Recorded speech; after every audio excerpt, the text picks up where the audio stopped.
Good morning students. कोविड-19 corona महामारी की वजह से हम सब वर्तमान में लॉकडाउन से गुजर रहे हैं। But students, lockdown can't stop learning. So let's start our studies with chapter number 1, Bharat का वैभवपूर्ण अतीत। पार्ट 1 जो है अपना, वो कौन सा है? भारत का वैभवपूर्ण अतीत।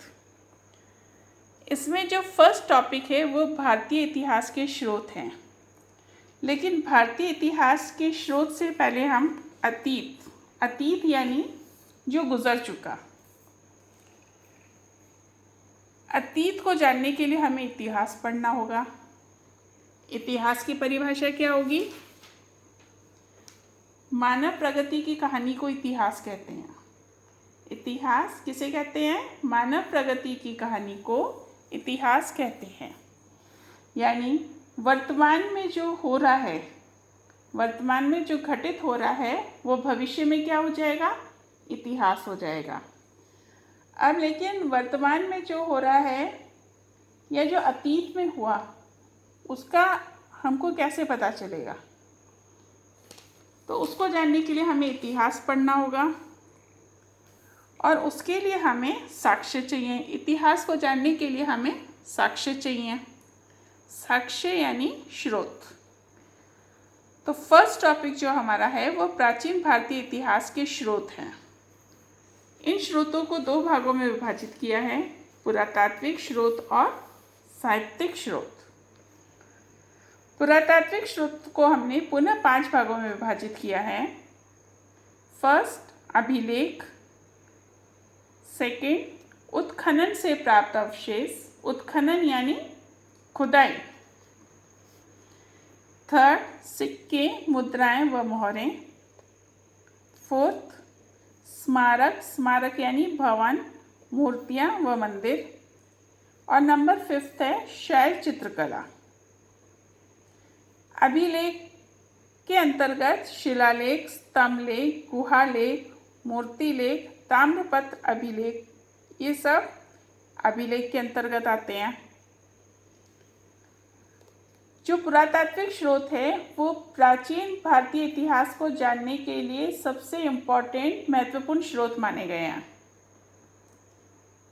दूसरे नंबर पे आता है साहित्यिक स्रोत। साहित्यिक स्रोत को भी 2 भागों में विभाजित किया गया है, धार्मिक साहित्य और धर्मेतर साहित्य। धार्मिक साहित्य यानी कि धर्म के आधार पर, जिस साहित्य की धर्म के आधार पर रचना की गई है वो धार्मिक साहित्य के अंतर्गत आते हैं। जैसे ब्राह्मण साहित्य, जैन साहित्य, बौद्ध साहित्य इत्यादि। दूसरा है धर्मेतर साहित्य।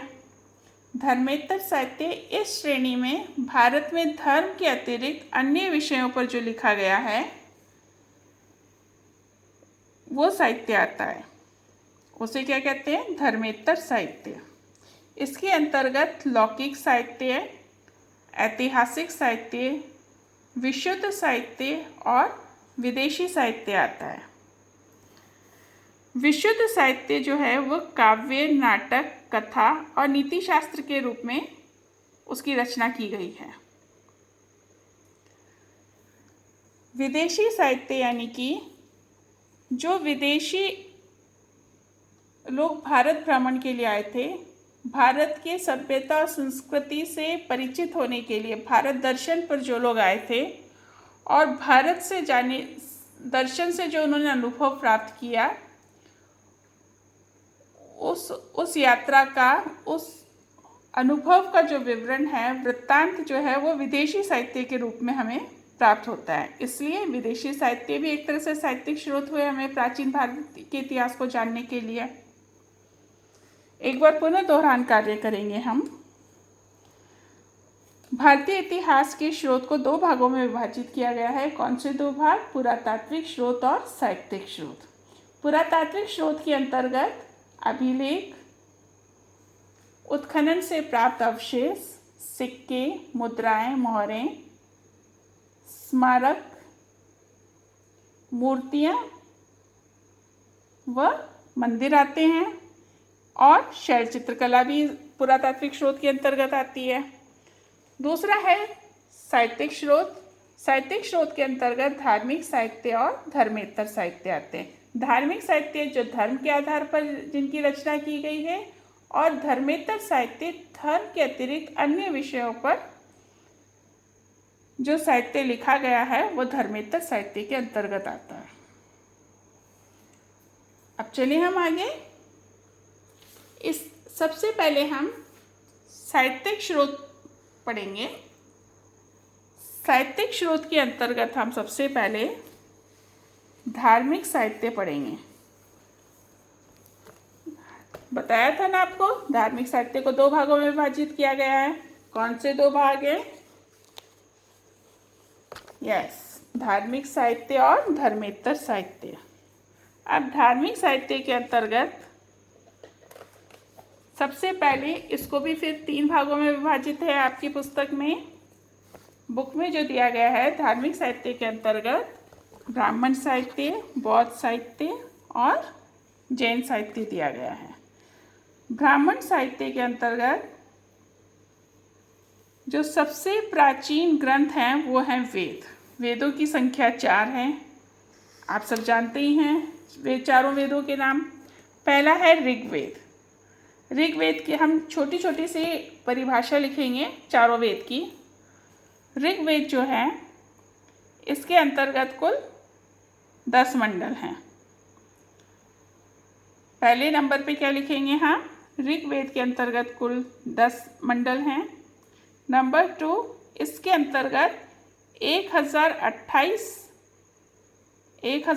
यानी 1028 सूक्त व 10,580 ऋचाएँ हैं। कितनी हैं? 10,580 ऋचाएँ। ये एक नंबर के प्रश्न उत्तर में भी पूछा जा सकता है कि ऋग्वेद में कुल कितने मंडल हैं या कितने सूक्त और ऋचाएँ हैं। नंबर 2 है यजुर्वेद। यजुर्वेद एकमात्र वेद है जो गद्य और पद्य दोनों में है। यजुर्वेद जो है वो गद्य और पद्य दोनों में हमें मिलेगा। इस वेद के 2 भाग हैं। कौन से 2 भाग हैं इस वेद के? कृष्ण यजुर्वेद और शुक्ल यजुर्वेद। नंबर 3 है अथर्ववेद। अथर्ववेद भारतीय संगीत का जनक माना जाता है। अथर्ववेद को जो है सामवेद को जो है भारतीय संगीत का जनक माना जाता है। और 4th नंबर पे आता है अथर्ववेद। इसमें लौकिक बातों का समावेश है। अथर्ववेद में लौकिक बातों का समावेश है। सो स्टूडेंट्स, आज हम इस वीडियो को यहीं स्टॉप कर रहे हैं। Stay safe and healthy. उम्मीद करती हूँ कि जितना मैंने पढ़ाया है वह आपको काफ़ी हद तक लर्न हो गया होगा, और एक बार वापस से रिवाइज करने के तौर पर, रिवीजन के तौर पर एक बार फिर से रीडिंग लगाएंगे, और जो रोज़ पढ़ रहे हैं हम, रोज़ का रोज़ आप उसको लर्न करते जाएंगे। So take care, good bye.